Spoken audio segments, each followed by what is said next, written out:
cuando aperturaron esta edición de la Escuela Generosa, recuerdan que yo no les pude acompañar porque nuestra agenda no la permitía.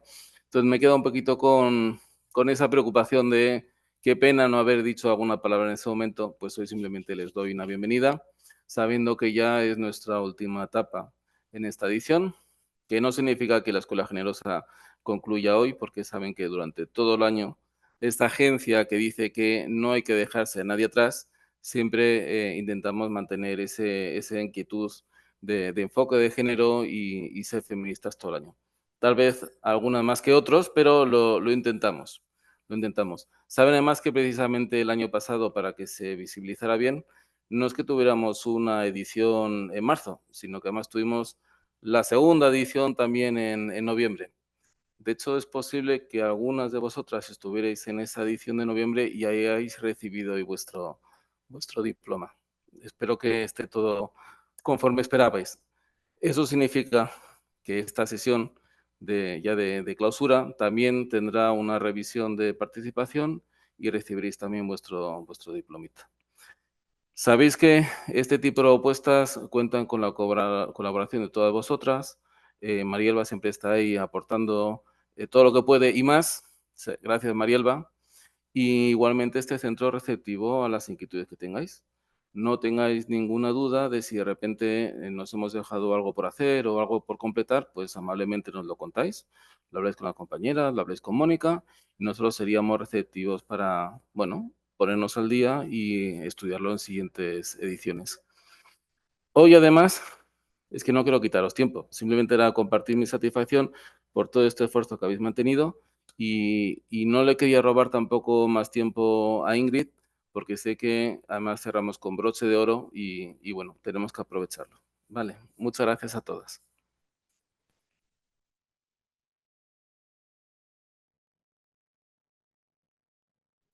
Buenas Continúa, tardes. Mónica. Bueno, voy. Gracias, gracias Álvaro. Buenas tardes a todas, todos y todes.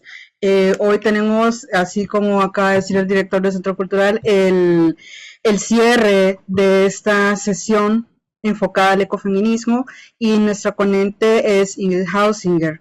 Quizás algunos de ustedes la conocen y otros no, pero para quienes no se la voy a presentar en este momento. Ella, bueno, Ingrid, además de ser una amiga cercana y una colaboradora también con el Centro Cultural, siempre ha tenido un trabajo orientado y que es muy pertinente también a la Escuela Generosa. Ella es la coordinadora del programa de transformación socioecológica de la oficina de la Fundación Heinrich Böll en San Salvador. Ha trabajado en temas de gobernanza ambiental, clima y justicia de género en Centroamérica desde una perspectiva ecofeminista durante 15 años.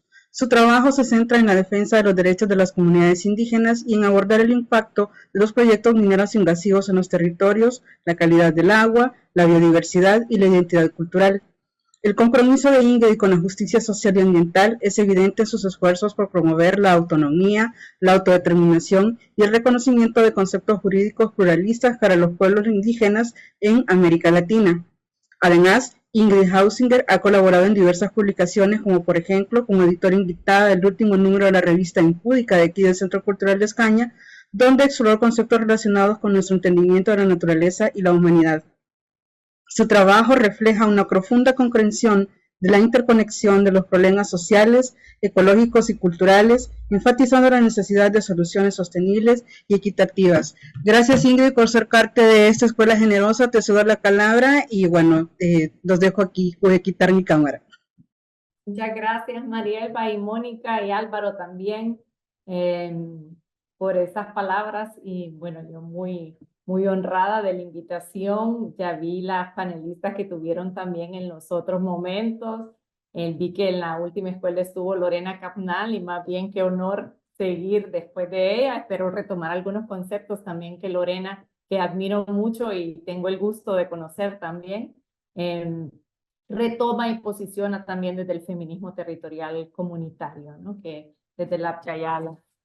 Yo soy socia fundadora del movimiento ecofeminista en El Salvador, que iniciamos en el 2017. Desde entonces tenemos de estarnos reuniendo y generando actividades y impulsando transformaciones en diversos territorios y hemos ido creciendo. Si alguien quiere también información sobre el movimiento ecofeminista, con gusto se las puedo compartir al final de la sesión. Si quieren conocer más o sumarse más a esta iniciativa, que es una iniciativa horizontal, abierta, para que puedan participar todas las mujeres que se sientan llamadas o identificadas con este concepto del ecofeminismo. Voy a empezar a compartir mi pantalla. Creo que yo no tengo que admitir a las personas, ¿verdad? Mónica, eso lo estás haciendo tú. Ok, bueno, entonces voy a empezar a compartir mi pantalla. Permítanme. Creo que ya la miran completa. ¿Sí? ¿Y me escuchan bien? También, ok. Bueno, si alguien quiere hacer una pregunta en medio de la presentación, abre el micrófono y hablen. Siéntanse en confianza. Somos un grupo todavía relativamente pequeño, por lo que sí podemos, creo yo, tomarnos la palabra o preguntar o corregir o complementar en algún momento de la presentación que lo vean pertinente y que crean que abone a la discusión después. Vamos a tratar de tener quizás 2 momentos de 20 minutos. Uno donde nos vamos a centrar un poco más sobre el colapso del ecológico, climático y social en el que estamos viviendo y cómo llegamos ahí, para reflexionar dónde nos encontramos. Y en los otros 20 minutos vamos a reflexionar más sobre la relación entre el ecofeminismo y la agroecología, que es lo que me han pedido que nos enfoquemos el día de ahora. Y luego quisiera que tuviéramos más bien una ronda abierta de intercambios y preguntas y respuestas, y también donde ustedes puedan aportar a esta reflexión. Quiero ver el chat. Okay. No voy a estar tan pendiente del chat, por eso les decía que pueden simplemente abrir el micrófono y opinar quienes quieran opinar. Y vamos a también tener un momento de receso de unos 10 minutos para que puedan en ese momento levantarse al baño, ir por un vasito de agua o estar más cómodos. De acuerdo. Bueno, entonces, como les comentaba en Marielba en introducción, yo tuve el gusto de participar en la edición de la revista Bioceno Impúdica, que era la 8ª, que llevaba por título Bioceno el año pasado el Centro Cultural de España, y ahí escribí un artículo que hablaba sobre la agroecología y cómo los pueblos son las y los guardianes de los saberes ancestrales. Y reflexionábamos un poco sobre cómo se vincula también con los feminismos, y de ahí surge más como esta ponencia. Como les comentaba, soy parte del movimiento ecofeminista. Esta es una foto de la marcha no de este año, del año pasado, y siempre estamos activas, así que al final me pueden preguntar para ver si alguien se quiere incorporar más.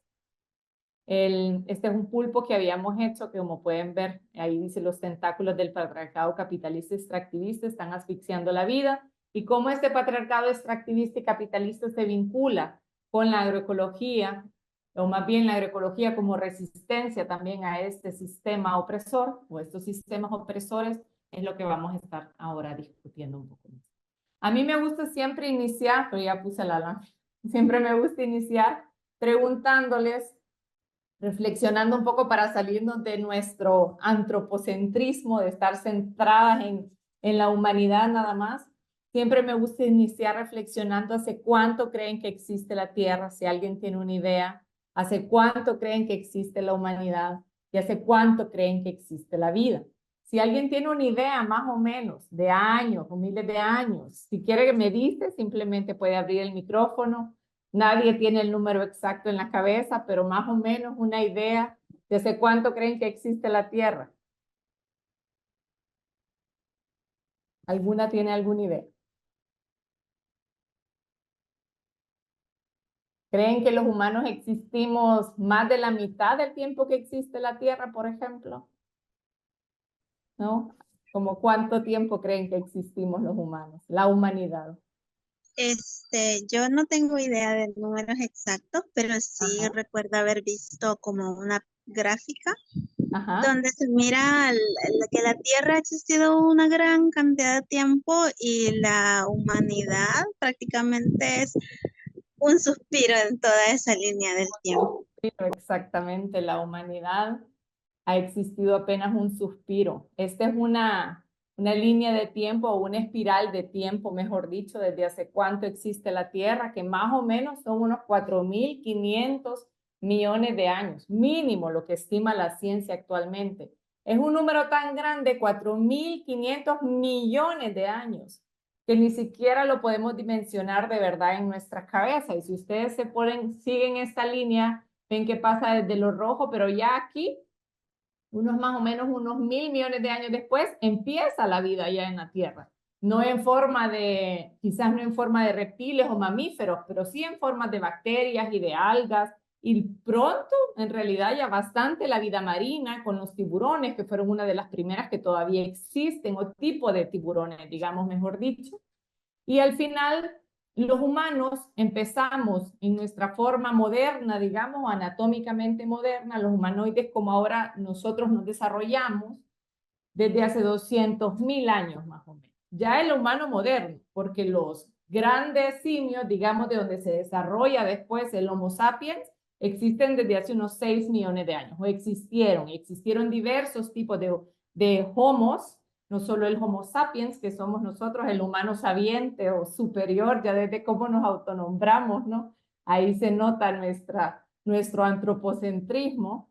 Empieza a evolucionar en los últimos 200.000 años, que eso es un suspirito, como nos decía la compañera de la Tierra, ¿no? Acá, ni siquiera se logra dimensionar en la gráfica el periodo si lo pusiéramos de otro color.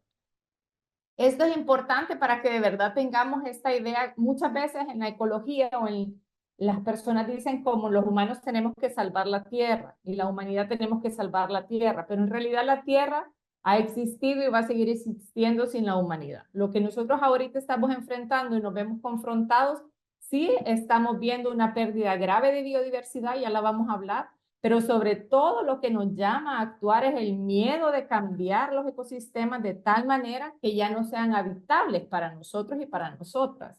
Entonces nos encontramos en estas crisis climáticas, ecológicas y de biodiversidad y que no tenemos idea de cómo va a afectar los ecosistemas de la Tierra. Pero siempre hay que tener presente desde hace cuánto existimos como humanidad, que no es tanto y que la Tierra tiene más de 4.500 millones de años de existir.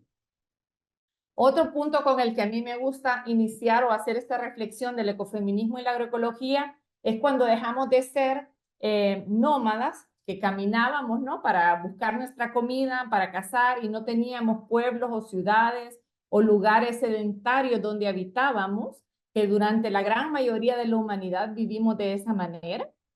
El momento donde empezamos a hacer pequeños poblados o sedimentos, que más o menos empezó a pasar hace 14.000 años o 9.000 años, depende el lugar a donde estemos aquí también en Latinoamérica. Entonces ese momento es bien importante porque cuando dejamos de ser nómadas y nos volvemos poblaciones sedentarias, empieza también algo muy interesante, que es el cultivo de los primeros granos básicos o de las primeras legumbres y la primera domesticación de especies como el cerdo, por ejemplo. Eso fue hace más o menos unos 12.000 años.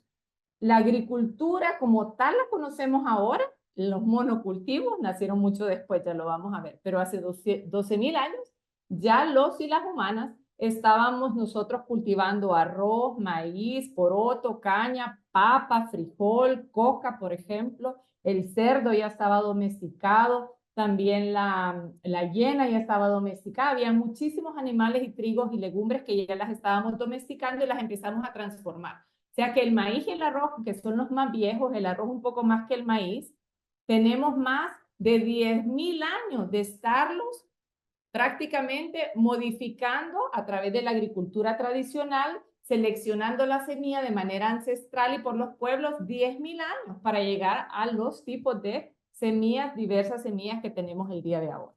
No estoy hablando acá de la modificación en laboratorio o la modificación híbrida de semillas. Eso es el proceso rápido que buscamos hacer ahora en esta sociedad del cambio de estas semillas, que si lo vemos ha durado miles de años, porque se han ido adaptando también a los cambios del clima y de los ecosistemas.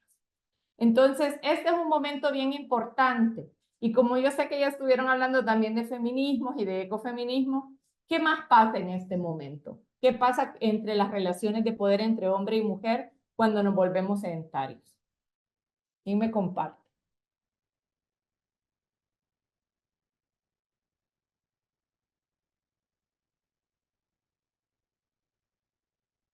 Aquí solo abran el micrófono, compañeras, y me dicen si alguna tiene alguna idea de qué pasa en ese momento que también vincula y es tan importante al unir el feminismo con la agroecología. Empieza parte de esta dominación de hombre hacia mujer, o sea, cambia ese hecho de igualdad, ¿no? Porque anteriormente cuando eran recolectores y eran cazadores, quienes recolectaban la mayor parte eran las mujeres, las niñeces, y ahí ya viene cambiando como el estilo de la relación entre los hombres y las mujeres. Sí, ahí se da un gran cambio que muchos lo conocen como el inicio de la división sexual del trabajo, aunque históricamente eso no está comprobado. Sí se cree que las mujeres participaban muchísimo en la agricultura en las primeras épocas y todavía el día de ahora las mujeres producen casi el 70% de los alimentos que consumimos a nivel mundial, no que se producen, que consumimos. Entonces las mujeres siempre han tenido un rol bien importante, pero normalmente son invisibilizadas. Incluso en los dibujos que vemos de los primeros asentamientos humanos, casi siempre la mujer está en la casa y el hombre como cazando o cultivando la tierra. Eso en realidad está comprobado que no fue así, que la mujer siempre tuvo un rol muy equitativo. Pero lo que sí se da en este momento, cuando empieza entonces a lograrse cultivar de mayor cantidad el arroz, las papas, el maíz, el frijol, por ejemplo, también, es que también se empieza a almacenar. Y cuando se empieza a almacenar, empieza como el concepto de propiedad privada más fuerte, porque también nos damos cuenta de que solamente un hombre engendra a un bebé y que no múltiples hombres. Antes éramos poliamorosos, teníamos múltiples parejas y en este momento entonces no se sabía quién era el papá de un bebé. Pero cuando ya se empieza a identificar que un hijo nace de una única esperma y no de múltiples hombres, entonces también los hombres empiezan a querer proteger a sus hijos por sobre los otros hijos de estos sistemas sedentarios y el cultivo que ya se va generando, las cosechas que se van almacenando, las empiezan entonces a querer dejar para su estirpe, para sus hijos, para su generación y su reproducción, y la reproducción que ellos han tenido. Y ahí entonces, cuando se dan cuenta que eso sucede, es donde dicen, ¿cómo me aseguro que la mujer con la que yo voy a compartir la casa, o con la que yo voy a asegurarme de darle todos los cultivos que yo voy a tener, que ya tengo sobreproducción de cultivos, no como antes que uno buscaba, cómo me aseguro que ese hijo es mío y no es de otro? Y ahí es donde entonces hay varias teorías que hablan que en ese momento es donde entonces a la mujer se le empieza a exigir la permanencia en la casa para ver que no quede embarazada de otros hombres y que el hombre que cultiva y que almacena empieza a asumir un rol de poder también sobre el cuerpo de la mujer. Hay múltiples libros que hablan sobre el surgimiento del patriarcado y este momento justamente donde se dan las poblaciones sedentarias y donde se logra por primera vez el cultivo de agrícola en mayor abundancia, que genera entonces este sobreexceso de producción, se almacena y yo empiezo a ver a quién le dejo lo que yo tengo y a quién le dejo también la propiedad o lo que yo logro hacer durante mi vida. Gerda Lerner, que es una feminista que tiene este libro, no sé si ya lo han leído, es muy sencillo de ver como los 10 pasos que van dando pie al patriarcado. Ella habla que entonces, antes de la propiedad privada, la primera propiedad privada fue el cuerpo de la mujer. A la primera que se le prohibió entonces salir y se vio como mi propiedad, donde yo voy a engendrar mi hijo, fue el cuerpo de la mujer. Y ahí también está como, digamos, esta semi-originaria, donde empiezan a salir las cosas mal, donde el patriarcado empieza a surgir y a tomar el poder y la opresión sobre el cuerpo de la mujer, pero también donde la humanidad empieza a tomar y a oprimir la naturaleza para sobreexplotarla y para utilizarla como un bien que le genere después más riqueza y acumulación. Entonces ese momento es como bien importante en la historia, creo yo, tanto de la agroecología como de los ecofeminismos, porque surgen los sistemas contra los que ahora nos estamos resistiendo. Si alguien tiene algún comentario, pregunta o no está de acuerdo también, bienvenido para que lo discutamos. Bueno, entonces ahora desde esa parte, ahora hemos llegado a esto, ¿no? A esta situación que nos encontramos en el 2024, 224.000 años después de haber iniciado el proceso de evolución, 12.024, más de 12.000 años después de haber iniciado con el cultivo agrícola, pero cómo pasamos de esos cultivos diversos que eran en ese momento a estos monocultivos que han generado tanta degradación ambiental.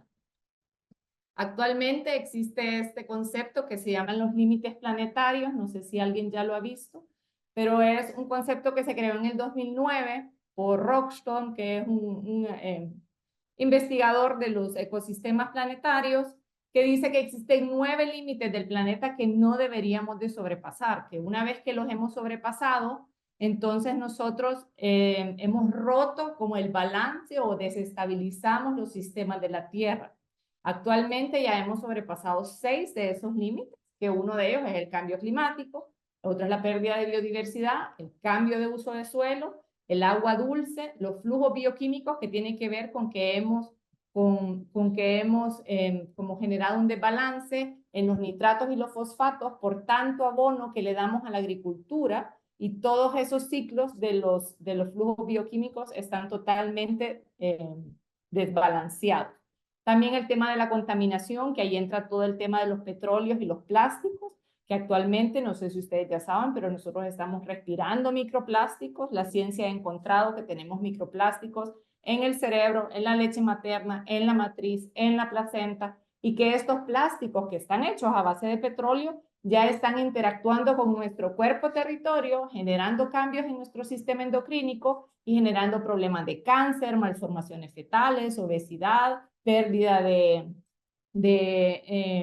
pérdida de fertilidad en hombres, etcétera, etcétera. Entonces, hemos sobrepasado 6 de estos límites y actualmente nos encontramos viviendo en un concepto que se llama sobrecapacidad de la Tierra. Y de esta sobrecapacidad de la Tierra quiere decir que estamos utilizando demasiada agua, demasiado territorio, demasiados flujos de los químicos que necesitamos para abonar y que estamos generando demasiada contaminación para que el planeta lo pueda como asimilar. ¿Y por qué es esto tan importante cuando hablamos de agricultura? Permítame que me sale siempre. Voy a pasarme acá primero la parte de la agricultura. Bueno, aquí. Porque la agricultura, permítame que me sale siempre que todavía está entrando gente y me tapa la pantalla, pero la agricultura moderna es una de las partes que ha generado de manera fundamental el cambio climático. Y actualmente se cree de que la agricultura actual con los monocultivos como se está produciendo es no solo la que más impacto ha tenido en el cambio climático, porque a la par va todo el cambio de uso de suelo, pero también puede ser la llave para frenar un poco, por lo menos, la crisis climática. Voy a hablar solamente del cambio climático porque también es una parte muy importante cuando hablamos de la defensa de los territorios y de los ecosistemas. ¿Se acuerdan de la espiral desde hace cuánto existe la Tierra? Pues desde los últimos 2000 años que se tiene registro, la Tierra, si ustedes ven en este gráfico, la línea más o menos se mantiene bastante igual hasta final acá que dice 1850, donde de repente, esta es la línea de la temperatura, hay un incremento abrupto de la temperatura, eso es más o menos en 1850. Antes de eso, durante más de 2000 años, la temperatura de la Tierra ha sido bastante estable, incluso durante más o menos unos 100.000 años. O sea que desde que nosotros humanos hemos empezado a evolucionar y sobre todo desde que tenemos agricultura, la temperatura de la Tierra se ha mantenido bastante estable, solamente cambiando en periodos muy largos de tiempo, en 0.01 por 1 grado, o en un tiempo muy largo en 0.1 grado. Este cambio que ustedes ven al final es el cambio que se ha dado por la influencia humana del calentamiento global y que tiene mucho que ver con la agricultura como nosotros ahora la trabajamos y la producimos los alimentos. Actualmente el mundo ya se ha calentado 1.2 grados desde la temperatura promedio y eso va a tener efectos devastadores también en los sistemas terrestres, pero también, por supuesto, en la salud humana y en los sistemas sociales y políticos. La otra crisis a la que nos enfrentamos, que está muy vinculada nuevamente con los sistemas agrícolas actuales, es la crisis ecológica, sobre todo Latinoamérica. Solo Brasil tuvo el año pasado casi 2/3 de la pérdida total de los bosques a nivel mundial se dieron en Sudamérica. Vemos que acá según los últimos estudios que se han hecho, hemos perdido en América Latina el 94% de las especies que se están monitoreando. Aquí van tanto, por supuesto, vegetales como también animales. Y vemos que la principal razón en el gráfico, no sé si pueden ver mi flechita cuando la muevo en la pantalla, pero la principal razón en el gráfico es la pérdida del hábitat. Entonces, el cambio de uso de suelo, está en prácticamente un 99% vinculado a los monocultivos, a la expansión del monocultivo de soya, de caña, pero también de palma africana, de maní, de piña, de melón y los otros cultivos que se generan para la exportación. Lo más fuerte de esto es que de todas estas afectaciones que estamos teniendo y que se están sufriendo en todos los territorios y que principalmente sufren las mujeres, no hemos tenido mayor mejoría. Parte de la crisis ecológica, antes, por ejemplo, cuando empezamos los sistemas a cultivar, ¿no? En las parcelas y en los huertos que estaban en las orillas de las casas, una familia cultivaba en promedio unas 300 especies de plantas y se tenían más de 30,000 variedades de arroz solamente en la India, hace 12,000 años cuando se empezó a cultivar el arroz, y más de 10,000 variedades de maíz aquí en las Américas, y trigo en las Américas también. Y había más de 4,000 variedades de papas. Toda esta gran diversidad que nuevamente fue desde hace 12,000 años hasta la actualidad, que se fueron modificando, mezclando, subiendo el maíz, cultivándolo a una altura, luego a otra altura, luego en clima más frío, en clima más caliente, para ver qué semilla y qué maíz se iba adaptando mejor a las condiciones. Son procesos milenarios que se están perdiendo ahora con la pérdida de la biodiversidad. Ahora, lastimosamente, 95% de nuestro potencial nutritivo a nivel mundial se basa solamente en 30 plantas.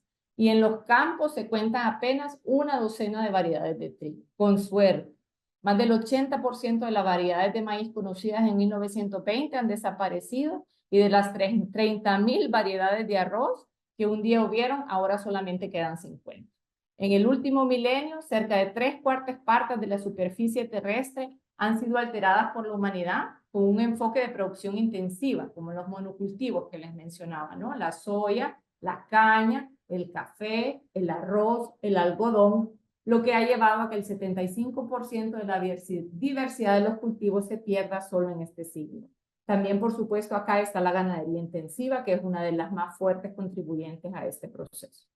Se estima que esta forma de agricultura ha aportado directamente a la pérdida del 38% del suelo y que ha llevado en las subregiones tropicales del continente americano a una reducción del 94%. Ahora en el último censo, 95% de las poblaciones de mamíferos, aves, anfibios y reptiles y peces. Estos datos son sumamente alarmantes y son los que están generando la investigación y la ciencia. Entonces, ¿por qué es tan importante para las mujeres ecofeministas asumir estos datos, conocerlos y unirnos también a las resistencias entonces que quieren frenar la degradación de este territorio? Porque por supuesto que todas estas afectaciones afectan los territorios, pero también nos afectan a nosotros. Entonces, en esa parte vamos a ver un poco la relación. Y aquí vemos estos dos puntos, que este sistema patriarcal capitalista, extractivista y colonial que ha generado toda esta degradación ambiental es un sistema que primero capitaliza a las mujeres cuando convierte a las mujeres su cuerpo, su trabajo y su sabiduría en comunes a explotar en pro de este desarrollo del sistema. Cuando la mujer se vuelve la primera propiedad privada, como les comentaba, para reproducir mano de obra barata. Cuando la mujer se vuelve la primera mano de obra irreconocida, que no se reconoce su trabajo, para que cuide la mano de obra y para que la acompañe en el trabajo de generar capital. Pero a la par se capitaliza la naturaleza, que esta ya no se vuelve como un exterior al capital, sino que se constituye como un recurso para explotar y que se vuelve parte del ciclo del capital. Entonces acá es donde como ecofeministas nosotros reconocemos estas similitudes entre la naturaleza y las mujeres y reconocemos que tenemos que abordar el análisis, el enfoque y la construcción de alternativas y resistencias desde esta comprensión que tanto las mujeres como la naturaleza hemos sido explotadas y utilizadas por el capital y somos la base que mantiene la riqueza y la acumulación del capital. Este sistema patriarcal, capitalista y colonial configura los territorios desde sus necesidades. Supone el uso intensivo de los bienes comunes, reconfigura las relaciones sociales, acentuando la división sexual del trabajo y la apropiación del trabajo. Como les mencionaba, la mujer empieza a ser vista como el cuerpo que va a producir también mano de obra barata, también para la agricultura, y es un sistema de producción y reproducción social basado en la creación de desigualdades, donde la sobreexplotación del trabajo, la naturaleza y la violencia, el control de los cuerpos y el territorio marcan las zonas extractivas. Aquí también nosotros hablamos de un concepto que se llama las zonas de sacrificio, porque decimos que no todos los territorios se ven afectados de igual manera. Y otro punto que les quería compartir, porque, no sé, permítame un momentito aquí es esta lámina. ¿Todavía pueden ver mi pantalla? ¿O ahorita ya no? Aún no, ahorita no. Okay, bueno. Okay. No, Y lo no. más triste es que este sistema, a pesar de que ha generado toda esta gran degradación ambiental, está ahorita, nos encontramos en el mundo quizás con la mayor déficit de calorías por habitante, a pesar de que estamos produciendo la mayor cantidad de calorías por persona, desde que existimos en la actualidad moderna, ¿no? Nunca hemos tenido tanta caloría disponible para la humanidad. Ahorita tenemos 4.600 calorías por persona. Una persona no debería de consumir más de 2.500 calorías. Sin embargo, también aproximadamente en Guatemala, por ejemplo, 60% de su población en las zonas indígenas y en el corredor seco sufre de desnutrición crónica porque no puede consumir ni siquiera 1.000 calorías al día. Entonces nos encontramos con estos extremos de una sobreproducción de alimentos, de los monocultivos, que son totalmente innecesarios, que contaminan y deterioran los territorios, y que encima botamos casi el 60% de esas calorías que se producen, y a la par tenemos una población totalmente violentada, desnutrida, que sufre violencias y discriminación crónica. Otra ironía grande de estos sistemas de monocultivos, que son contra los que la agroecología y los ecofeminismos pues también nos queremos resistir, es que aproximadamente 800 millones de las personas desnutridas en el mundo son justamente las que trabajan y son la mano de obra de estos sistemas de monocultivo que producen todas estas calorías para los sistemas alimentarios que no se consumen y que se terminan desperdiciando.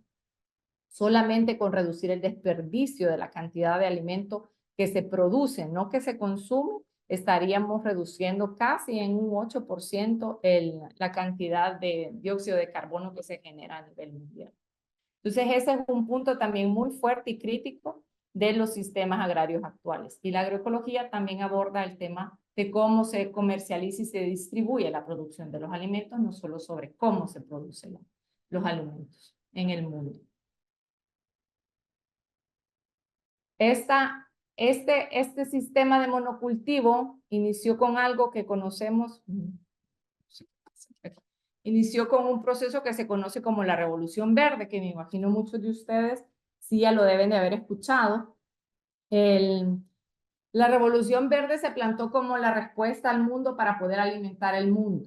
Y siempre había esta idea atrás de que no íbamos a poder alimentar a una sociedad, a un mundo creciente, a la población humana creciente, y que necesitábamos encontrar nuevas formas de cultivo, porque los cultivos y los saberes ancestrales de cómo se producían antes no tenían la técnica suficiente o la capacidad suficiente para producir alimento para toda la población. Y empezó este proceso que se llamó Revolución Verde, que implica toda la modernización de la agroecología, el uso de abonos y también de agrotóxicos, la introducción también de los tractores, por ejemplo, en el manejo de los territorios y la modificación de las semillas. Estos gráficos que ustedes ven acá, es justamente desde 1900 hasta el 2015, Más o menos la Revolución Verde empezó como aquí como en 1960 y estuvo con el full apogeo ya acá en los 70. Entonces, si ustedes ven, esta es la extracción mundial de materiales, cuando se saca un material de un territorio y se utiliza para otro, cómo ha ido creciendo, y si ustedes miran, va exactamente a la par con el uso global del agua, con la concentración de CO2, que es lo que genera el cambio climático en la atmósfera, y con el consumo mundial de energía, que estas dos cosas son los que nos está causando en gran parte la crisis climática y la crisis ambiental que tenemos ahora. Entonces, de la mano de la Revolución Verde vinieron todos esos problemas que ahora estamos enfrentando, y el gran argumento siempre de la Revolución Verde es que iban a acabar con el hambre, cosa que ni por cerca han hecho. Por el contrario, como les mencionaba, el 800 millones de personas que trabajan en estos sistemas de monocultivo, que se trabajan de forma moderna, digamos, sufren desnutrición crónica en el mundo. No sé si hasta ahorita acá tienen una pregunta. Esto un poco porque no las puedo ver. Si alguien tiene una pregunta, un comentario, con gusto también lo puede hacer ahorita. Hola, buenas tardes. Sí, adelante. Bueno, yo tengo una pregunta, pero es más bien como una duda. A mí me llama mucho la atención que muchas veces se utilizan argumentos o términos como para desvirtuar a las ecofeministas que les dicen, ay, que por qué comen ensaladas si las ensaladas vienen de los monocultivos y cosas así. Ajá, y también hay personas que todavía no están como en la línea vegetariana ni vegana y que les cuestionan también la alimentación, ¿verdad? Que es con la carne y pues claramente vienen de una industria de mucha violencia y una industria capitalista. Entonces, Claro. la pregunta es cómo se puede como replantear esto o cómo se puede como defender este argumento que muchas veces utilizan para desvirtuar las luchas. Bueno, quizás un poco, no sé, porque entiendo en la primera sesión hablaron solamente sobre ecofeminismos, ¿no? Por eso yo no había abordado tanto el tema.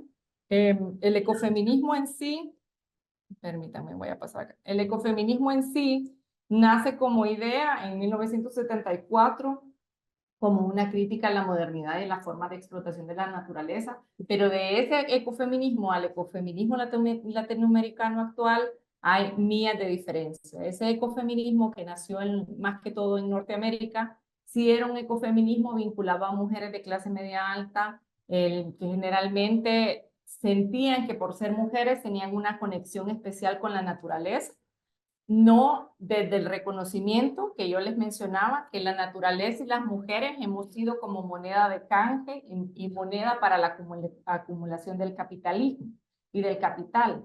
Entonces, hay un ecofeminismo que nace, sí, de esta idea de que las mujeres tenemos una relación especial con la naturaleza porque somos las que damos a luz y damos la vida. Nosotras en el movimiento nos distanciamos de ese entendimiento del ecofeminismo.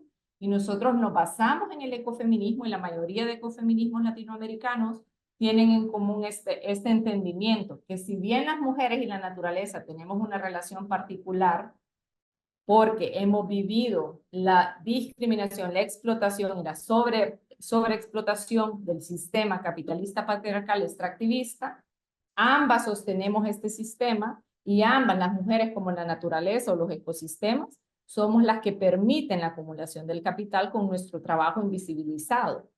Nosotros partimos desde ahí, no necesariamente tampoco hubieron ecofeminismo en Francia, sobre todo, que también abogaban mucho por la eliminación de la producción de la carne, que sí hubieron casos muy conocidos por casos de granjas de cerdos y de vacas, pero el ecofeminismo latinoamericano no se basa ni en lo que tú comes, ni tampoco en la relación especial de las mujeres con la naturaleza. Más bien se basa en el reconocimiento que tenemos que abordar las resistencias y las luchas del sistema, no solo patriarcal, sino capitalista, extractivista y colonial, y hace estas interrelaciones entre los diferentes sistemas de presión.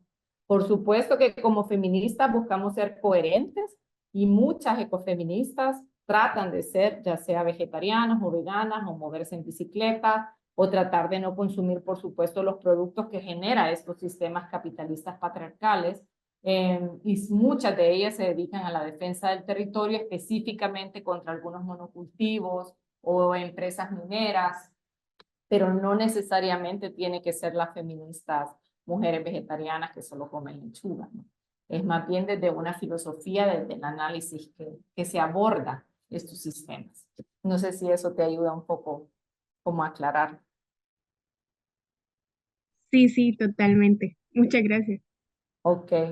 Bueno, no sé si quieren, quiero ver cómo vamos ahorita con el tiempo. No sé si quieren que demos ahorita unos 10 minutitos de pausa o si tienen otra pregunta, quiero ver el chat. Aquí sí había, perdón. ¿Cuál es la posición desde el ecofeminismo respecto a la explotación de las diversas especies animales para consumo humano? Un 70% del agua dulce es destinada a la explotación agropecuaria, 84%.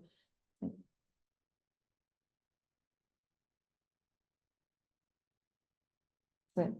Bueno, definitivamente como el movimiento ecofeminista, o más bien hay muchísimos movimientos ecofeministas y posturas ecofeministas.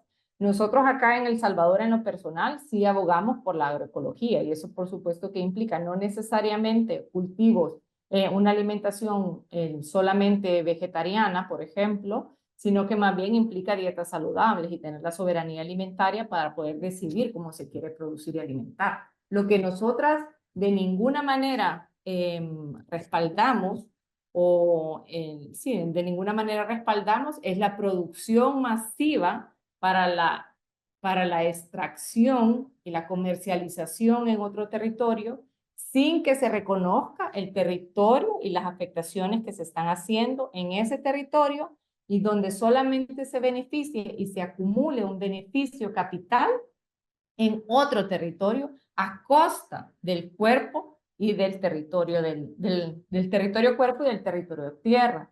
Entonces, abogamos por un lado por eso, y por otro lado abogamos que se debe proteger los ecosistemas y la naturaleza, no solo pensando en el bienestar de la humanidad, sino de la naturaleza misma. Que ahí entra un término que nosotros estamos también tratando de empujar en los diferentes espacios, donde ya no solamente hablamos del derecho ambiental, sino del derecho ecológico, que no solo hablamos del derecho humano a un medio ambiente sano, sino que empezamos a hablar del derecho de la naturaleza a existir y a ser protegida por ser la naturaleza misma. Entonces, acá buscamos salirnos del antropocentrismo y pensar en la otredad, en cómo las otras formas de vida también tienen que tener derechos y merecen ser protegidas por el simple hecho de estar, no porque nos den un beneficio directo a nosotras como humanidad o a nosotros como sociedades. Ese es como uno de los grandes principios también que tenemos dentro de los ecofeminismos generalmente. Pero como les decía, como en feminismos hay muchos ecofeminismos, ¿no? Pero en Latinoamérica sí se acuñan bastante por eso. Pero no sé si no hablaron mucho del ecofeminismo en la primera sección de la escuela. Les pregunto un poco para ver si abordamos más ese tema.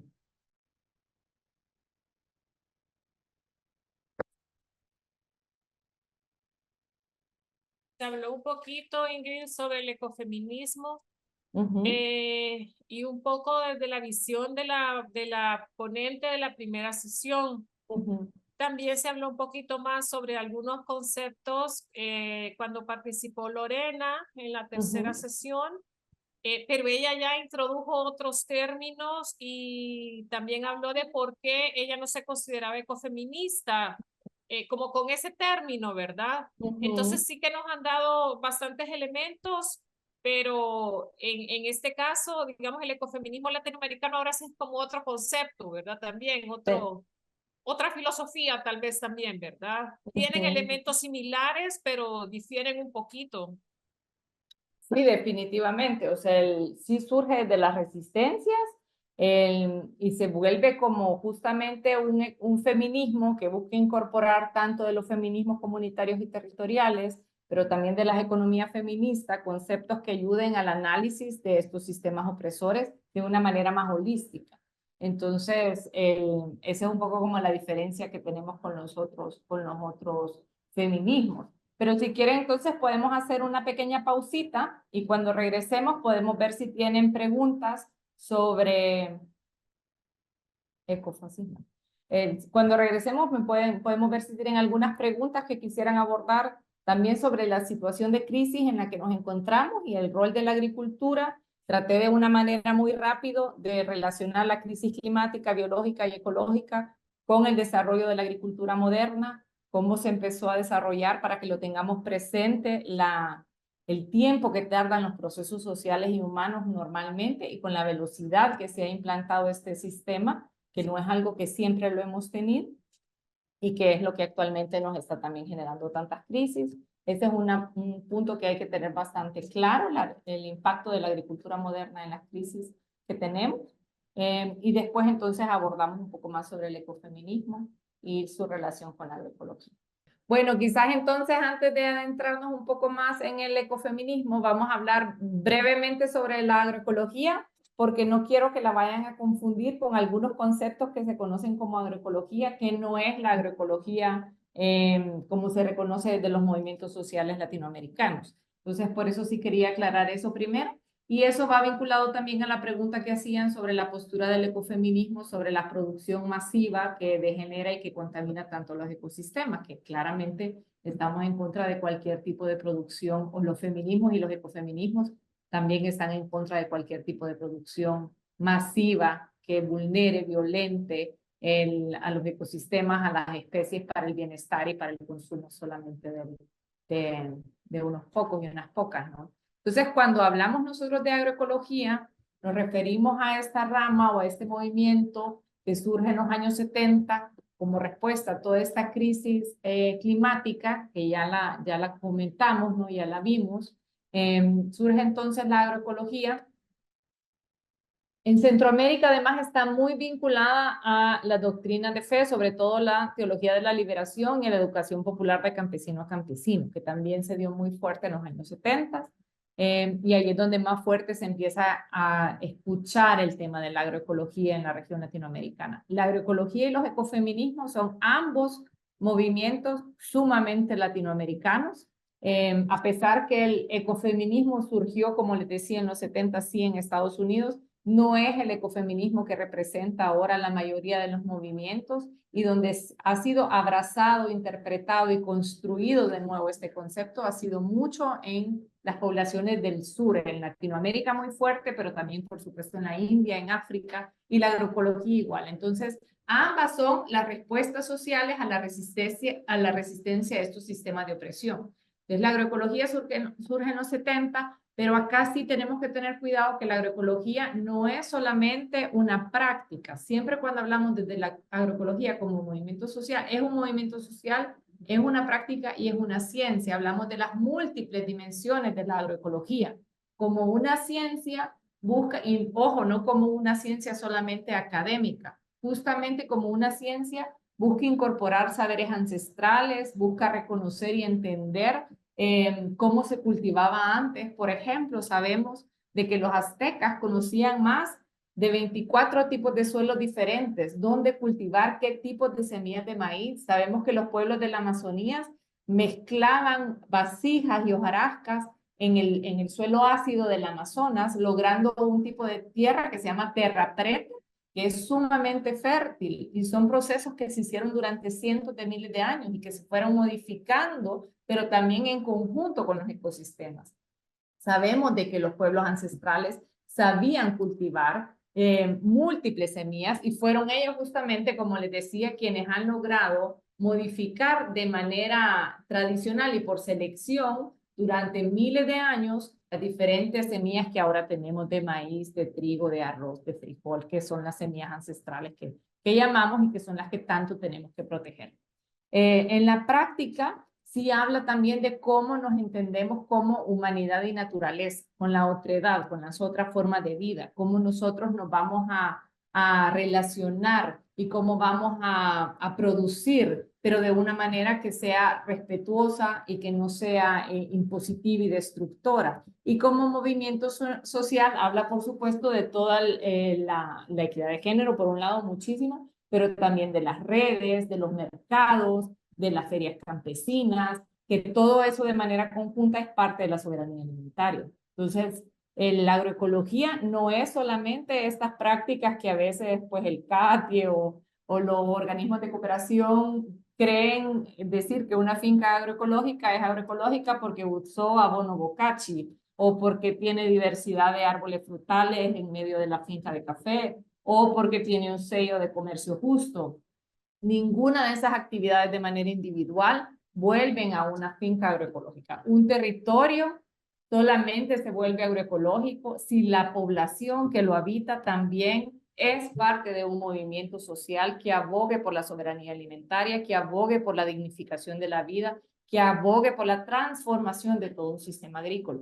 Y no solamente porque voy a cultivar caña verde, que le dicen ahora, y la voy a seguir exportando y la voy a seguir vendiendo a Europa o a China para que sigan haciendo dulces y refrescos, me voy a volver una plantación de caña agroecológica. Esa es una contradicción total con el término de lo que nosotros entendemos como diversos movimientos sociales de la agroecología, ¿no? Y como también lo acuñó la Vía Campesina en uno de los manifiestos donde surge la agroecología como uno de los pilares de la soberanía alimentaria. Pero lastimosamente cada vez más se escucha más que se está promoviendo la agroecología con técnicas de cultivo mejorados o académicamente desarrollados para mejorarlo, y eso no es agroecología. Entonces, la agroecología, cuando se adopta como tal, si bien impregna todos los aspectos de la vida rural, ¿no? Como les decía, también la parte de género mucho, pero no es automático. Es muy fuerte el tema de la organización comunitaria, el reconocimiento cultural y la reivindicación de los saberes ancestrales, pero eso no garantiza que es automáticamente una equidad de género. En muchas de las fincas o de las comunidades de los territorios donde ya se está practicando la agroecología de una manera más holística y amplia, se han hecho encuestas y si bien se ha visto, por ejemplo, que hay más equidad entre hombres y mujeres, más participación y diversidad en la distribución de los roles, no necesariamente las mujeres tienen menor carga de las labores domésticas, que sigue siendo un tema que a nosotras nos pesa mucho, ¿no? La distribución entonces de los trabajos del cuidado no se ha dado en todos los espacios. Por lo tanto, es que es tan importante que la agroecología vaya de la mano con estos procesos también de reflexión feministas o ecofeministas, para que no solamente se hable de la transformación del territorio y la transformación a una sociedad más justa y equitativa, sino también de la distribución en lo privado de la casa, ¿no? De cómo nosotros y nosotras interactuamos después dentro de nuestras familias y quién asume qué roles y qué responsabilidades. Eso lo quería como mencionar de la agroecología para que no la confundamos con este concepto más técnico que viene del área académica de las universidades agrícolas. Los ecofeminismos, como les mencionaba, también nacen más o menos en los 70s, pero se han transformado totalmente desde entonces. Es algo que está continuamente en discusión, los ecofeminismos, al igual que los feminismos, y que continuamente se van incorporando nuevos enfoques o se van creando nuevos movimientos o resistencias o identidades dentro de los espacios, ¿no? Pero nos distanciamos mucho de cómo nació, que era prácticamente una crítica a la modernidad y a las formas de explotación de la naturaleza meramente. Ahora lo vinculamos con esta relación de los sistemas de opresión. Y quizás ahí puedo hacer un comentario porque me pedían que hablara un poco sobre el ecofascismo. Pues el ecofascismo es una forma, como yo la entiendo, no muy peyorativa de hacer referencia a ecofeministas o ecologistas en general y que ponen el centro nuevamente a la humanidad, diciendo de que el mayor problema que tenemos es que hay demasiadas personas en la Tierra y no la forma en cómo algún grupo de personas vive específicamente. Les voy a enseñar un mapa, pero a ver si lo tengo aquí abierto. Esa parte no la pensaba, pero creo que me queda muy bien acá. Sí. Voy a cambiar solamente rapidito de pantalla.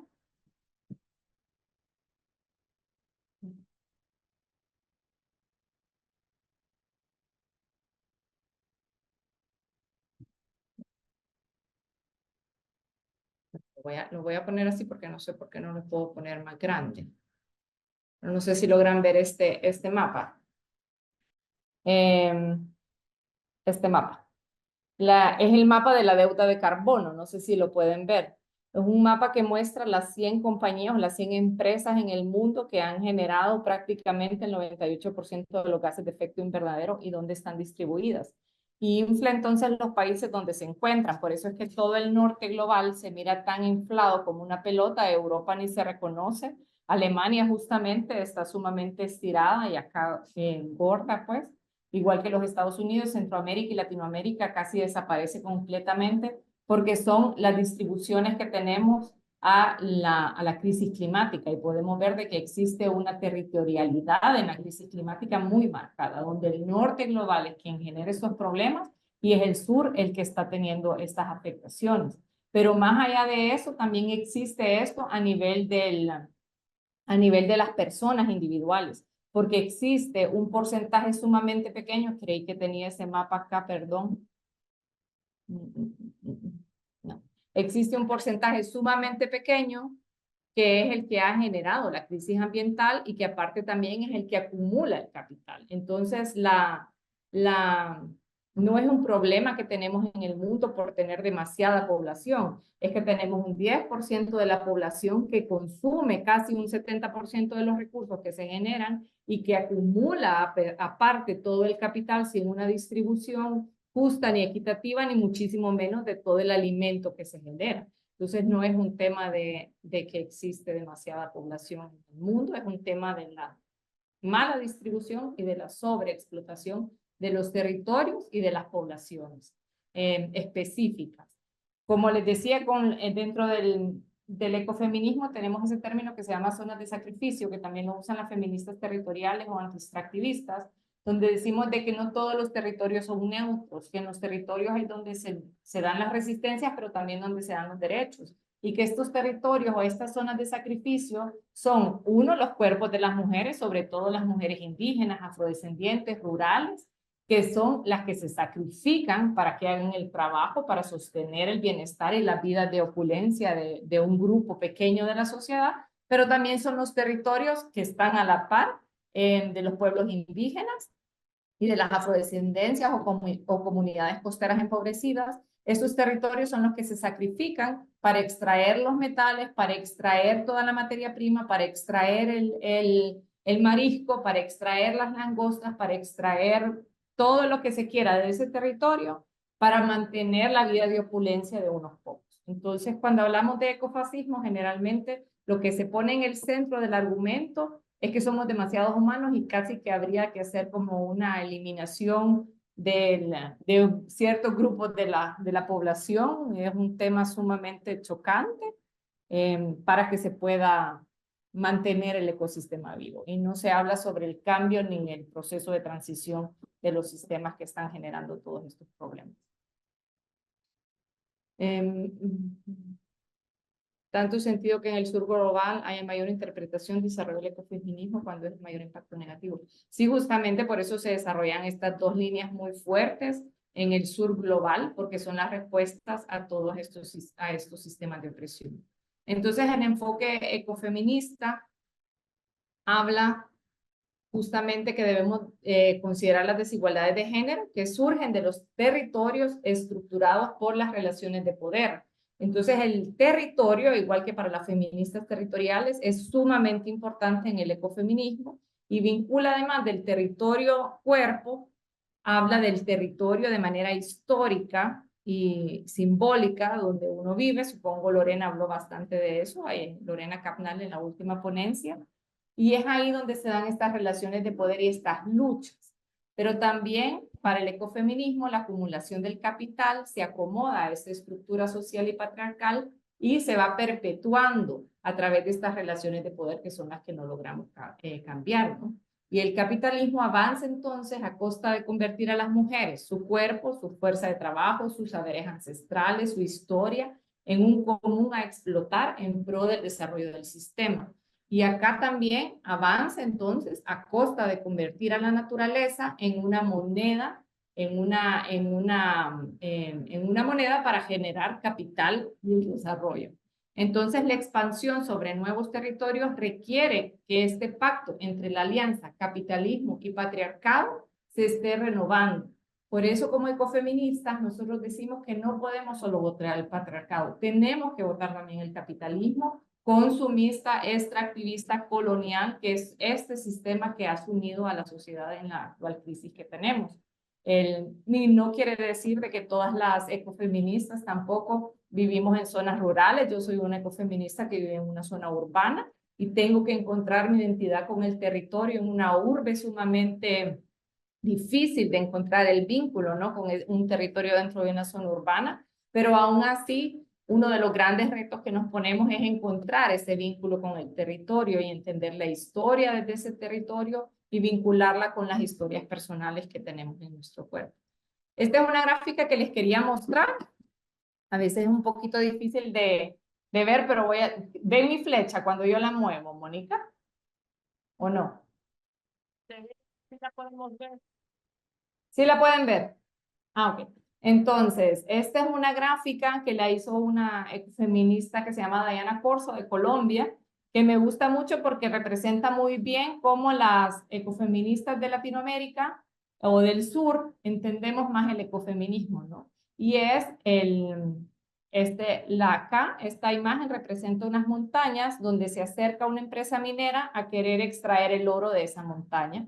Y aquí en el centro vemos el cuerpo de una mujer donde la matriz está simbolizada en el mismo lugar donde está la mina de oro. Entonces ella compara con este dibujo cuáles son los pasos y en el texto que ella escribe va poniendo los pasos, el paso 1, 2, 3, 4, 5, 6, 7, 8, 9, que hace una empresa minera cuando se acerca a un territorio para querer extraer el oro. Cómo llega primero, por ejemplo, a la mina, a ver si le gusta, cuánto oro puede tener, si es un territorio fértil que puede ser extraído, qué tanto le puede sacar a ese territorio, cómo se acerca entonces después a la comunidad, cómo empieza a querer convencerla o comprarla, empieza dándole regalos, ofreciéndole promesas, que va a construir canchas, fincas, etcétera, que va a llevar luz, que va a tener modernidad, bienestar y vidas más dignas en ese territorio, a cambio de que le den el permiso y la aprobación para hacer entonces la extracción de ese mineral.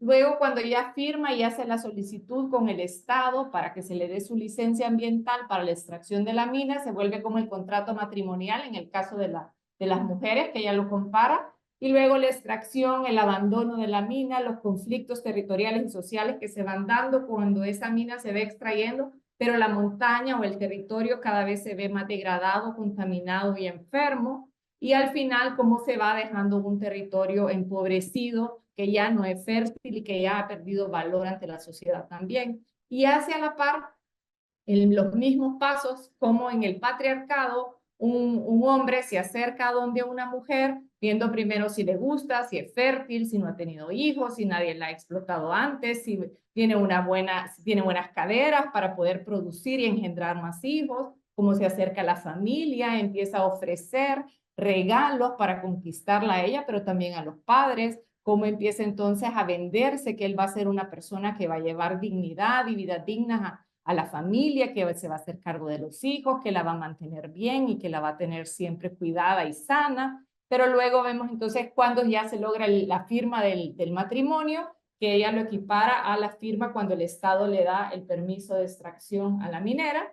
Y luego empieza entonces la extracción, que en el caso de las mujeres es la reproducción, el tener los hijos, el cuidarlos, el salirse de la vida reproductiva y quedarse solamente en la vida productiva, en ese cuidado, pero que muchas veces también como las mujeres, sobre todo por supuesto en el área rural empobrecida, donde hay menos acceso a veces a información, sufren mayores violencias y al final empiezan los conflictos, el abandono, empieza ya a buscar otras mujeres, que es lo mismo como otros proyectos extractivos, y al final quedan muchas veces, que lo conocemos muchos y muchas, los cuerpos de estas mujeres empobrecidos, enfermos, que han dado todo su trabajo para soportar ese matrimonio, para que el hombre pudiera generar capital o lograr subsistir en este sistema, y queda con un cuerpo enfermo que ya no tiene valor para la sociedad porque ya es una mujer mayor y que no tiene ningún tipo de protección ni conservador, ni de protección por parte de la familia, ni menos del Estado. Y ella va como haciendo estos pasos en ambos sistemas para que entendamos cómo el sistema capitalista y el sistema patriarcal están muy alineados y que no podemos solamente querer votar uno sin votar el otro. Casey, adelante. Muchas gracias, Ingrid, por todo esto. Te juro que ha sido bien enriquecedor.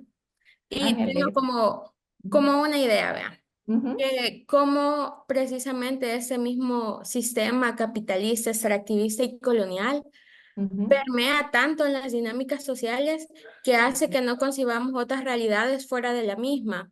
Así es. Esto viene un poco atado. Yo estoy haciendo una investigación sobre por qué la caña, al ser un monocultivo tan nocivo, va en aumento en lugar de en declive. Y es tan duro ver, al menos en Suchitoto, en la zona de Copapayo, en donde yo estoy, cómo la gente prefiere este monocultivo a sabiendas, en la mayoría de casos, todo lo que provoca no solo el glifosato, sino en las tierras, en el aire y en el agua, pero al final lo que es como la gota que derrama el vaso y que hace que la gente prefiera eso sobre alimentos como arroz o maíz es la sobrevivencia del día a día y cómo para precisamente lograr todo eso, los ingenios lo que han hecho es cabal permear esta masculinización de los espacios, que las mujeres solo se conciben en la tarea de la reproducción social, más mano de obra de trabajo, más mano de obra de trabajo. Y al final, yo leí a una autora que decía que lo que el colonialismo más nos ha robado es esta capacidad de crear otras alternativas o incluso imaginarnos fuera de todos estos sistemas de opresión. Así es. Y precisamente cómo estas violencias están tan intrínsecas y nos y han permeado tanto, ya Lorena hablaba de el territorio cuerpo, que incluso pensar en el sanar, tanto individual como colectivo, lo ves tan lejano. Eh, Al final era como quizás más un comentario, Gracias. y te agradezco como todas estas reflexiones. No, gracias, muy buena tu reflexión y justamente yo comparto que lo más duro y lo más difícil de reconstruir es no solo el saber ancestral mismo, sino la capacidad de entenderlo y asumirlo como real. Me acuerdo una vez con Lorena, ella estaba dando una charla que después también se la oí a otra persona sobre cómo antes del proceso de la colonización, la concepción de nosotros del tiempo no era lineal, era en espiral, y por eso es de que mucha gente después empezó a decir que los mayas podían ver en el futuro y no sé qué. No es así porque la concepción del tiempo no era ni siquiera lineal, era en una espiral. No sé si Lorena les habló de esta espiral de la vida y de cómo dentro de esa también estaba la concepción del tiempo. Cuando ella mencionó eso, para mí es imposible hasta el día de ahora no pensar en el tiempo de manera lineal. Para mí el futuro está adelante y el pasado está atrás. Y por más que trato de abrir mi mente y mi percepción hacia un tiempo lineal, me cuesta muchísimo de verdad entenderlo así. Todo el tiempo me tengo que estar recordando constantemente que hasta la idea de cómo yo veo el tiempo es algo establecido desde el proceso de la colonización, ¿no? Que es algo sumamente duro. Y lo mismo con la agricultura. Por eso les decía que esta idea que mucho viene también del ecofascismo, de decir que no podemos producir suficiente comida y que la tierra no alcanza para todos y para todas y que no se puede tener a todo el mundo igual, viene de decir, uno, que sin tecnología no sobrevivimos. Y aquí ojo mucho con los diferentes discursos que ahora se están dando en reacción a, por ejemplo, la crisis climática. Aquí hay dos tendencias. Uno es las famosas economías verdes, que hablan de modificar la economía, supuestamente, como lo mismo de la caña, que en vez de que utilice glifosato va a utilizar otra cosa, pero no de dejar de producir caña, no de liberar ese territorio para producir granos básicos, que es lo que necesitamos, no de modificar el sistema, sino solamente con tecnología hacer que sea menos dañino. Entonces, ese tipo de economía verde se basa en que los humanos vamos a lograr con nuestro ingenio y capacidad de tecnología solventar cualquier crisis. Y no necesitamos entonces una transformación profunda y radical como es la que se empuja y se busca desde el ecofeminismo y desde la agroecología. Al final, estas dos líneas que van muy de la mano buscan transformaciones profundas y radicales de los sistemas que actualmente operan en los territorios, tanto en los territorios tierra como en los territorios cuerpo.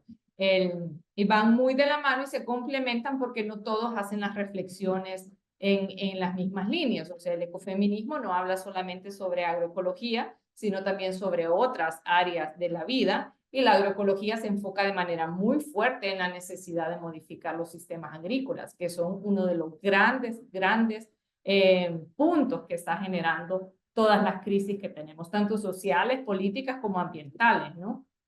Es sumamente fuerte escuchar que hasta el día de ahora la gente piensa que la gente en el campo no sabe cultivar maíz y que técnicos que se han formado en universidades en la zona urbana le va a ir a enseñar a una comunidad rural a cómo cultivar maíz y frijol. A mí me parece todavía ridículo que pensemos que ese es el abordaje que necesitamos. La gente sabe perfectamente cultivar sus semillas, no sabe cultivar las nuevas semillas que queremos entonces nosotros implantar y las nuevas formas de cultivo, que obviamente son sumamente dependientes de insumos, sumamente vulnerables a las crisis climáticas, a las plagas y a los ecosistemas, que son semillas que no saben manejar, porque el saber ancestral que se viene pasando de generación en generación no está vinculado a la semilla que se generó en la Revolución Verde hace apenas un par de décadas. Entonces, ese cambio de mentalidad es sumamente importante y lo aborda principalmente la agroecología. Entonces, quizás esta parte del territorio, ¿no? Que tanto en la agroecología, el territorio que se ha puesto como zona de sacrificio para los grandes monocultivos, para tener suficiente azúcar para la Coca-Cola o para poder tener suficiente aceite de palma para el chocolate que se consume principalmente también en Europa. Entonces ese territorio se da en sacrificio, sin importar que antes era un territorio ancestral o si era un territorio de pueblos indígenas o si era un territorio de afrodescendencias o comunidades costero-marinas. Entonces en este territorio cuerpo, tanto de las mujeres como en el territorio tierra, donde se implementan los derechos, donde se niegan, donde se establecen y operan las inclusiones y las exclusiones sociales, económicas, políticas y ambientales. Entonces, nunca nada es neutro. La crisis climática no es neutro, la crisis ecológica no es neutro, la crisis político-social no es neutro. Todas operan en un territorio. Y así la agroecología tampoco opera en un vacío, opera en un territorio que tiene una memoria histórica y que marca también entonces tanto el territorio cuerpo como el territorio tierra, viene con un bagaje al que hay que trabajarlo y entenderlo, pero es un poco de donde lo vemos también como ecofeministas. Aquí estaba el concepto de las zonas de sacrificio, que viene de, creo que si no estoy mal, viene de Chile, de los ecofeminismos anti-extractivistas, que se enfoca específicamente en la degradación y cómo las cargas ambientales se distribuyen geográficamente de manera desigual, pero también se distribuyen en la población de manera desigual. Nuevamente, en los indígenas, afrodescendientes más, y luego en las personas que somos ya mixtas o no vivimos en territorios indígenas. Entonces, cómo esta distribución es desigual y las cargas también son desiguales, y cómo las personas y las formas de vida que están en estos territorios tienen menor poder. Esta es una gráfica que la sacó la FED, no la sacamos nosotros, pero que me gusta mucho, que muestra, por ejemplo, o invita a la reflexión de cómo los diferentes sistemas extractivos afectan el territorio, pero también afectan nuestro cuerpo. Entonces, por ejemplo, cómo los agronegocios nos enferman, cómo afecta el territorio en sí, la biodiversidad, que esa es la parte que está en el texto, y luego invita a que nos veamos en nuestro cuerpo territorio como también los agronegocios genera problemas. El Salvador, yo no sé si ustedes saben ese dato, que también eso lo quería comentar. El Salvador en el mundo es el segundo país. Hong Kong es donde está la mayor densidad de personas que tienen insuficiencia renal y que están recibiendo atención por insuficiencia renal. El Salvador es el segundo lugar en el mundo. El Salvador tiene hasta 4 veces mayores tasas de disfunción por insuficiencia renal por causas no comunes. Tiene un nombre específico incluso ese tipo de insuficiencia renal porque no está vinculado a diabetes, ni a sobrepeso, ni a todas las causas normales de la insuficiencia renal, sino que no hay una causa aparente de la insuficiencia renal. Y claro, hay muchos estudios que han logrado identificar de que esta insuficiencia renal, que incluso se llama insuficiencia renal de las zonas agrícolas centroamericanas, latinoamericanas y asiáticas, que es donde mayormente se da, el vínculo principal es que estas personas viven cerca de cultivos de caña o de otros cultivos que utilicen también grandes consumos de agrotóxicos.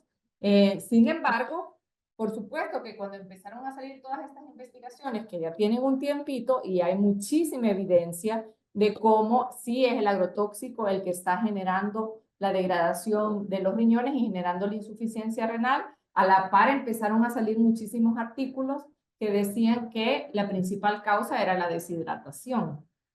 ¿Y de dónde vienen todos estos artículos? Pues claro que estamos hablando de que la agroindustria es la industria multimillonaria del mundo, o sea, están los petróleos y la petroquímica es la misma, la que genera los pesticidas están hechos a base de petróleo también. Entonces las petroquímicas en general son todas las que generan por supuesto que los combustibles, pero los plásticos y todos los pesticidas que se utilizan en la agricultura. Entonces son industrias multibillonarias que tienen muchísimo dinero para hacer lobby, para hacer campañas de convencimiento masivo social, para decirte de que no está mal que te comas esa cucharadita, que no está mal que cultives esto, que no está mal que abogues por esto, y que no es verdad de que los pueblos o que las mujeres son las que alimentan el mundo.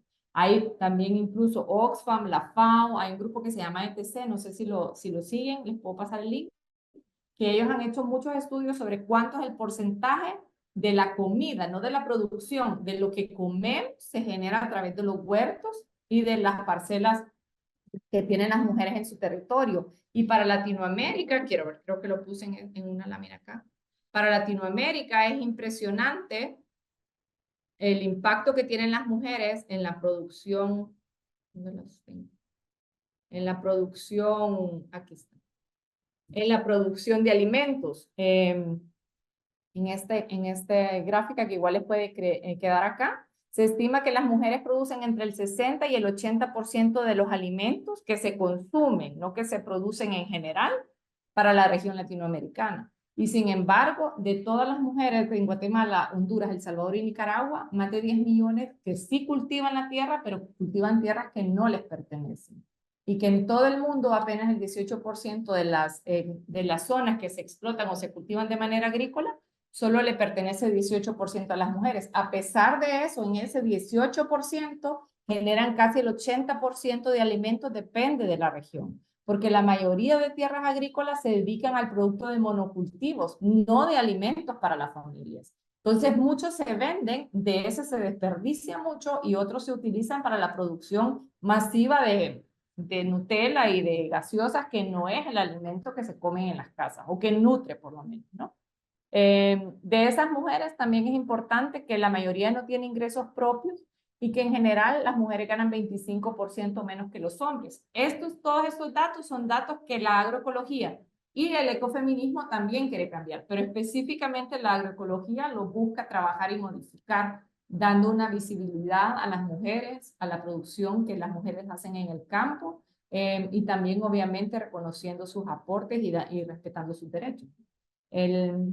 Sabemos también, un dato que a mí me impresiona mucho, es saber de que si en los países, que si las mujeres tuvieran el mismo acceso a la tierra y a los créditos que los hombres, nosotros pues se pudieran alimentar a 250 millones más de personas adicionales en el mundo.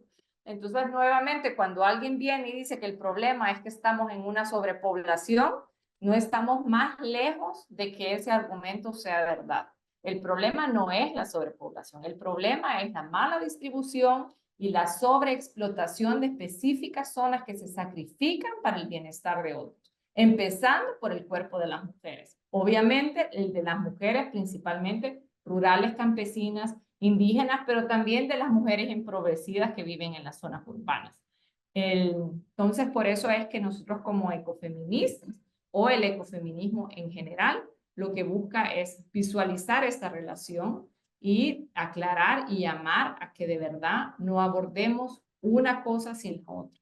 Ambas propuestas, tanto el ecofeminismo como la agroecología, están profundamente relacionadas en estas ideas teórico-políticas, ¿no? Y ambas son una crítica fuerte y una reacción también al sistema capitalista y al sistema alimentario industrial, que es parte de este sistema capitalista.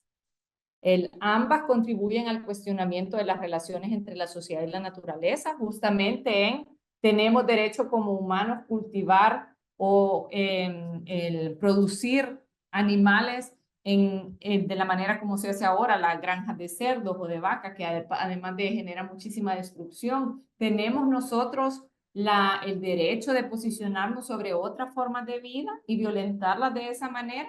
Entonces, tanto la agroecología como el ecofeminismo cuestionan el antropocentrismo, el poner al humano en el centro, e invitan a pensar el mundo de una manera más biocéntrica o ecocéntrica, pensándonos como la vida en el centro y no el humano blanco, hegemónico, heteronormado en el centro.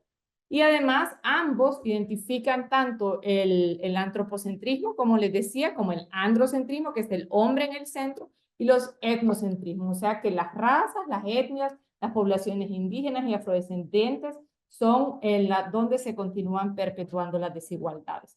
Esas son como algunas de las características que yo diría más se vinculan en la agroecología con el ecofeminismo y que más importantes son de tener en cuenta cuando hablamos de estas dos líneas.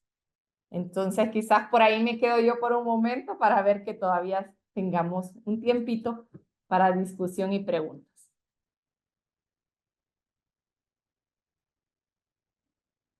Muchas gracias, Ingrid. Ya regresé. Bueno, no estoy presente en toda, pero me parece bien importante las discusiones que nos traes y como quizás con las sesiones anteriores también como de repente nos dan las luces para seguir avanzando y comprendiendo estas realidades que a lo mejor a veces las sentimos tan distantes, pero que nos afectan a todas, ¿verdad? No sé si algunas compañeras que están en la sala quieren dar sus comentarios o si tienen preguntas en relación a todo lo que ella nos ha presentado, que he visto que ha sido respondiendo en el camino, pero igual, le cedo la palabra a Alicia Marroquín, que ha levantado la mano. Gracias. Y gracias por toda esa información, todo muy, muy interesante.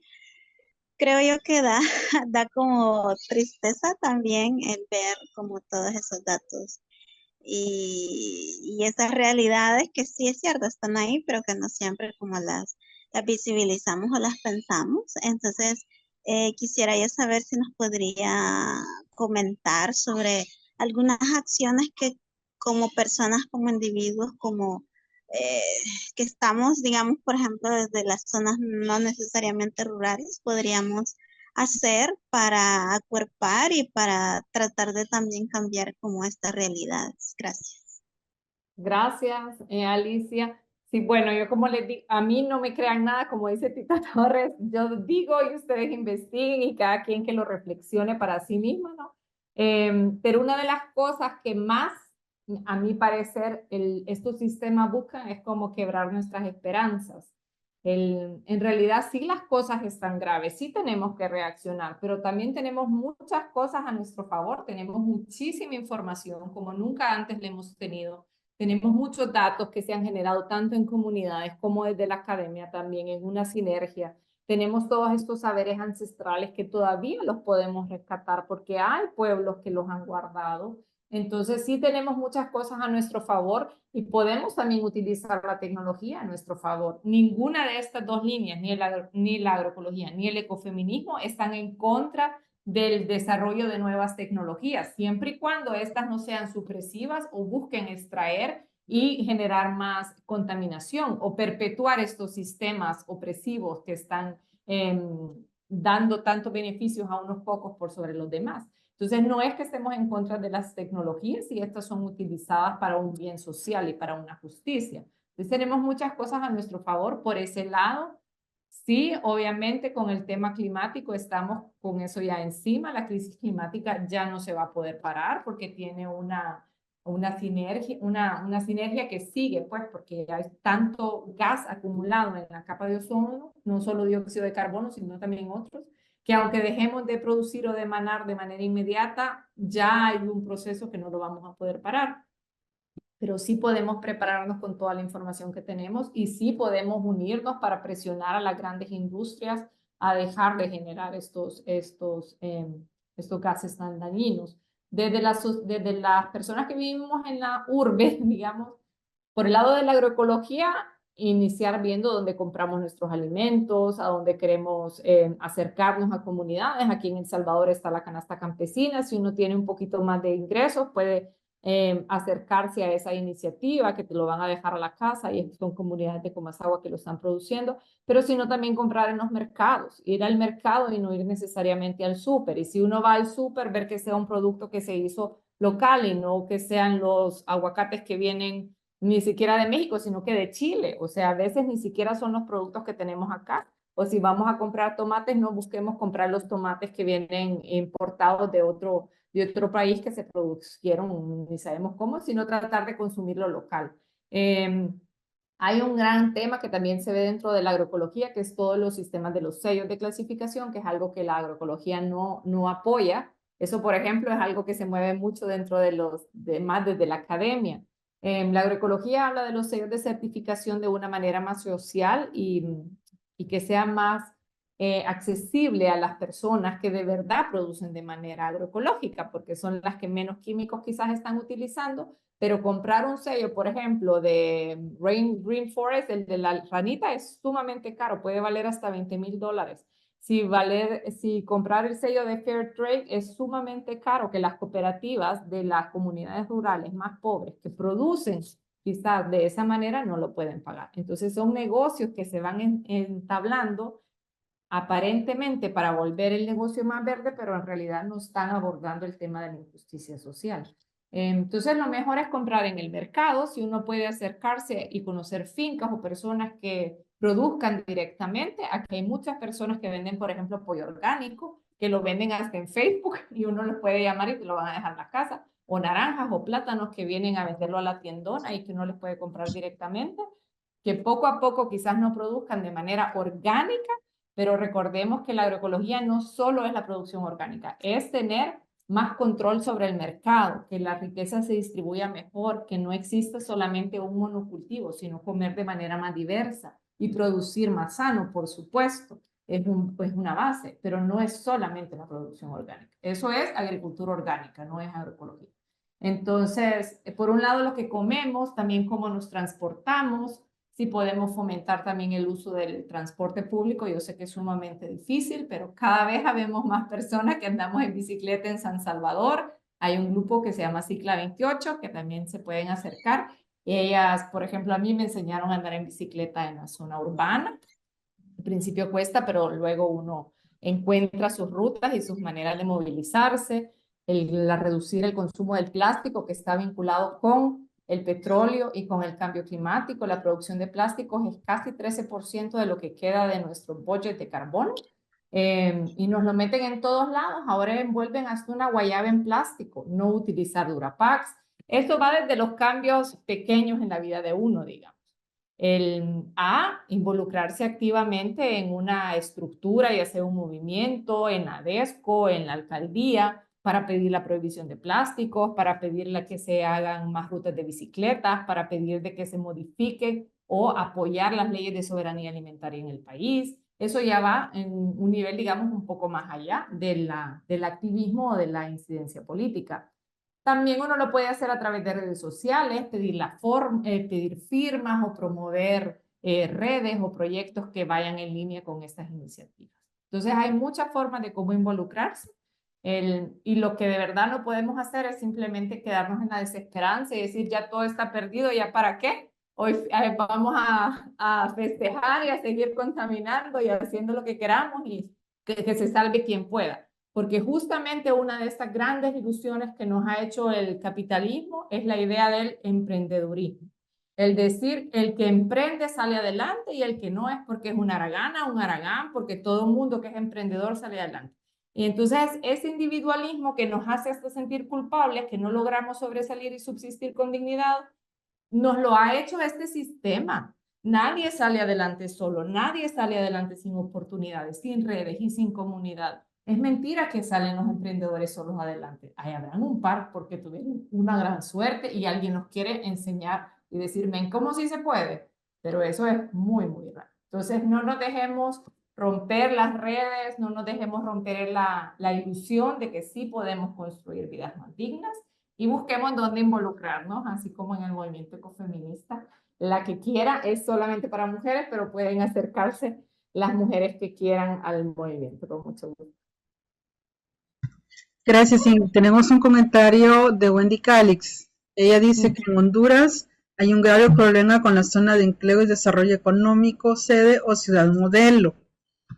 Desde el punto de vista legal, económico, social, ambiental, pero principalmente ante la imposibilidad contra esto por parte de la sociedad civil, organizaciones de los pueblos indígenas y afrodescendientes. Gracias por la reflexión de la tarde. Luego también Naira Córdoba dice hay que llevar nuestras bolsas reciclables. Y finalmente un agradecimiento de parte de Ariana María Oliva. Hace un ratito vi que Alicia había vuelto a levantar la mano, no sé si lo mantiene o si era de lo que ya había participado antes. Gracias, sí, gracias y gracias por todas las sugerencias y maneras. Creo yo que a veces también me hace pensar, porque justamente en el receso estaba viendo a alguien que decía que no tenía carro porque era una persona acabada y le digo, oye, bueno, es parte de también la conciencia ambientalista, pero pienso en mí misma porque por ejemplo, como persona discapacitada se hace bien difícil, por ejemplo, utilizar una bicicleta o utilizar el transporte público. Y a veces también pienso bastante porque se necesita, qué sé yo, mucha medicina que todo viene empacado en plástico, ¿no? Entonces a veces creo que también esto del ecofeminismo tendría que ver, o tiene bastante que ver también con el hecho de la accesibilidad y con la equidad para todas las personas y eso de encontrar como nuevas y mejores maneras de que también todas las personas tengamos acceso y podamos también participar como en estos movimientos, ¿no? Gracias. Totalmente, totalmente de acuerdo. El tema de las discapacidades es una de las cosas que menos se habla, tanto en la crisis climática, desde cómo se aborda, cómo les afecta, por ejemplo. En los albergues también, cuando existen crisis ambientales, las mujeres que tienen discapacidades tienen 25% más probabilidad de sufrir acosos o violencias sexuales dentro de los albergues que las mujeres que no tienen discapacidades. Mucho más, tampoco tienen la posibilidad de movilizarse y evacuar los territorios que se ven en crisis, el involucrarse también a veces en algunos procesos.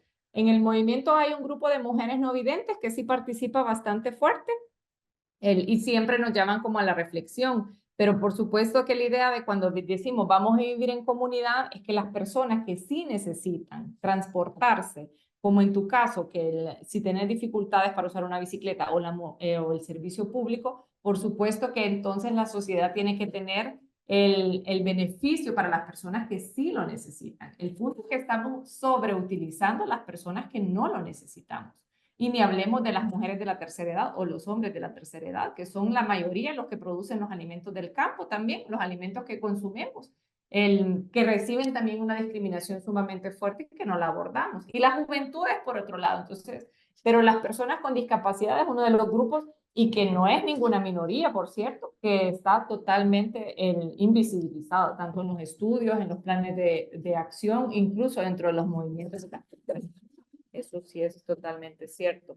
Pero bueno, el punto es que cada quien lo aborde desde su vida. Hay una cosa que se llama la huella de carbono, que uno puede como tratar de medir cuál es la huella o la contaminación que uno genera en su vida diaria.